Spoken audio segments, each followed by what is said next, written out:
engagement pods are extremely detrimental to your organic social growth. It's essentially a group of creators that have come together with the sole purpose of helping each other boost each other's engagement. And although we love seeing creators support other creators, this is not the way to do it. They have even grown so large in popularity over the last few years that they have moved to Facebook groups with tens of thousands of members. These groups focus on engagement games. With different games, there are different purposes for the engagement. One could be boosting likes, another could be boosting comments, and some even do the extremely outdated follow for follow. Just to briefly run down what a game would look like, someone would post a picture that says, comment your link that you want to boost, and then you're going to go to 50 other people's posts with the links provided and like, comment, share, whatever the purpose of the game is to boost their content. In doing so, by putting your link in the comment section, you will also get 50 extra likes, comments, shares, whatever the purpose of the game was. Having been in one myself years ago, I'm speaking from personal experience. When I joined a Facebook engagement pod, I was so confident that this would help boost my growth in Instagram. I thought that even 50 extra likes would be a win. And here's why I was wrong.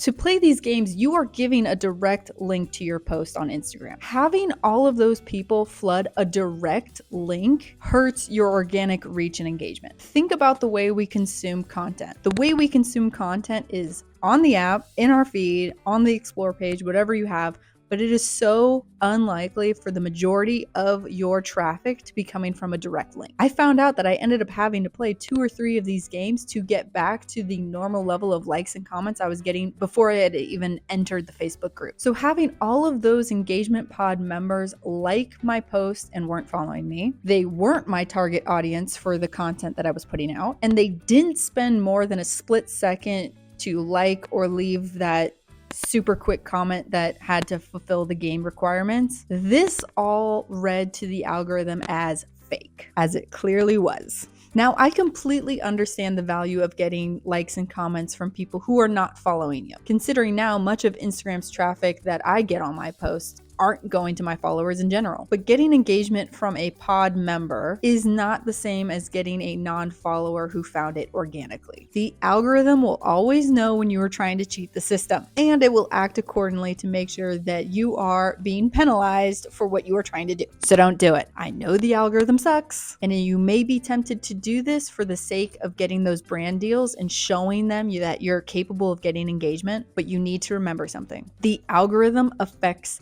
everyone. If your engagement went down after the last algorithm change, guess what? So did everyone else's. I can guarantee that the brand deals will continue to come for the people that are making good organic content. And I can also guarantee that they will stop coming to people that are in engagement pods. Speaking as both a creator and a social media manager for brands that help in the hiring process of influencers, we can easily tell who's in an engagement pod. You want to know how? If you consistently always have around the same number of likes, comments, shares, saves, whatever, you're in a pod. Social media is a mix of success and blunders. And as such, I should be able to see that on your page through different likes and different comments and different views to see that healthy fluctuation. One day you can have 100 likes, the next time you might have 350. So if someone is always getting the same amount of traffic, that is the first indication of an engagement pod. Your views speak way more volumes than any engagement you ever get. If you have 500 likes, 300 comments, and only 1,000 views on your reel, you're in an engagement pod. There is no way that amount of traffic